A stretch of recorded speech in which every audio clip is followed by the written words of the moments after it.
السلام علیکم ورحمۃ اللہ وبرکاتہ۔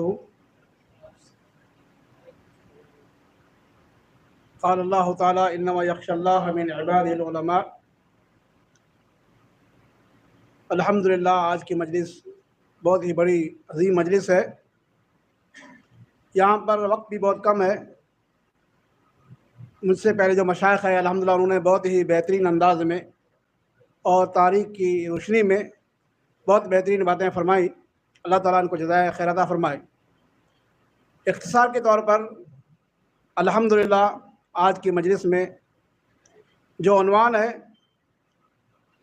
مولانا عبدالرحیم پچھمی رحمہ اللہ کے متعلق ایک کتاب لکھی گئی ہے جو ہم سب کا خواب ہے۔ یہ کتاب شیخ حنیف رحمہ اللہ نے کتاب لکھی ہے۔ ہمارے مشائخ نے، ہمارے بزرگوں نے ان کو تعاون کیا ہے۔ اللہ تعالیٰ ان کو جزائے خیر عطا فرمائے۔ اس کتاب سے ہمیں فائدہ اٹھانا ہے، اس کتاب کو ہمیں پڑھنا ہے۔ شیخ عبدالرحیم پچھمی رحمہ اللہ کی سیرت، انہوں نے کس طرح سے دعوت کی، کس طرح سے کام کیا، اس ماحول میں جو بہت ہی خطرناک ماحول تھا کس طرح سے دعوت تبلیغ کی، ان کے کیسے اخلاق تھے جو اللہ کی رسول کی سیرت سے جڑا ہوا ہے۔ کیونکہ انبیاء کرام کے وارث علماء ہوتے ہیں، انما العلماء ورثۃ الانبیاء۔ تو شیخ عبدالرحیم پچھمی رحمہ اللہ کی سیرت، ان کے اخلاق، ان کی دعوت تبلیغ، ان کے اندر بھی ہمیں انبیاء کرام کی سیرت کا نمونہ ملے گا۔ کیسے سخی تھے، دعوت تبلیغ کس طرح سے کرتے تھے۔ اس کتاب کو ہم سب کو پڑھنا ہے اور اس سے ہمیں عبرت و نصیحت حاصل کرنی ہے۔ اللہ تعالیٰ شیخ حنیف کو جزائے خیر عطا فرمائے۔ اسی طرح سے اس مجلس میں جو دوسرا کام بیان کیا گیا ہے، علماء کرام اور حفاظ کرام، ان کی بھی تکریم کی جائے گی، ان کی بھی حوصلہ افزائی کی جائے گی۔ تو اللہ تعالیٰ ان کو مزید علم کی توفیق عطا فرمائے، عمل کی توفیق عطا فرمائے۔ شیخ بلال حفظہ اللہ نے چند نصیحت کی باتیں کی کہ ہمیں ہمیشہ کچھ نہ کچھ پڑھنا ہے، قرآن کریم کی تلاوت کرنی ہے، کچھ نہ کچھ لکھنا ہے۔ ساتھ ہی میں مزید بات کہ ہمیں قرآن کو یاد کرنا ہے۔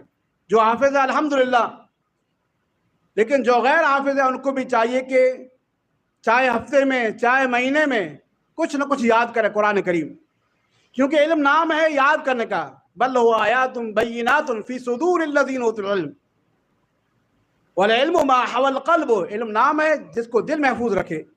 تو اسی لیے ہمیں چاہیے کہ ہم قرآن کریم کو یاد کریں۔ کئی سالوں کے بعد انشاءاللہ قرآن مکمل یاد ہو جائے گا اگر ہماری محنت رہی۔ اسی طرح سے اللہ کے رسول کی مبارک حدیث ہے، ہم اہل حدیث ہیں اور ہمارا دعویٰ ہے کہ ہم کتاب و سنت پر عمل کرتے ہیں، لیکن کتاب و سنت ہمیں کتنا یاد ہے وہ ہمیں جانچنا ہے۔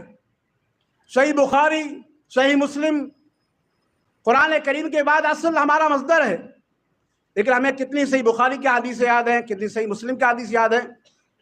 یاد ہے الحمدللہ، نہیں یاد ہے تو ہم کم سے کم مہینے میں ایک حدیث یاد کریں، ہفتے میں یاد کریں، تاکہ ہمارے پاس جو دین ہے دل کے اندر محفوظ رہے، دوسروں تک پہنچا سکے۔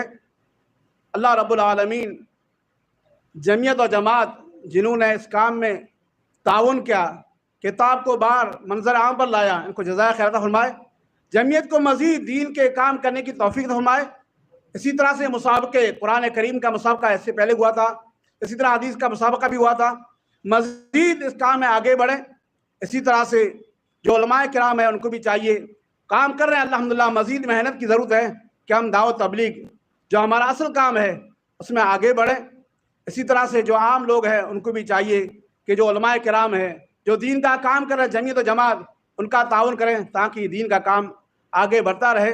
اسی میں ہماری سلامتی ہے۔ اللہ رب العالمین سے دعا ہے کہ اللہ رب العالمین ہمیں نیک کام کرنے کی توفیق عطا فرمائے۔ آمین ثم آمین۔ السلام علیکم ورحمۃ اللہ وبرکاتہ۔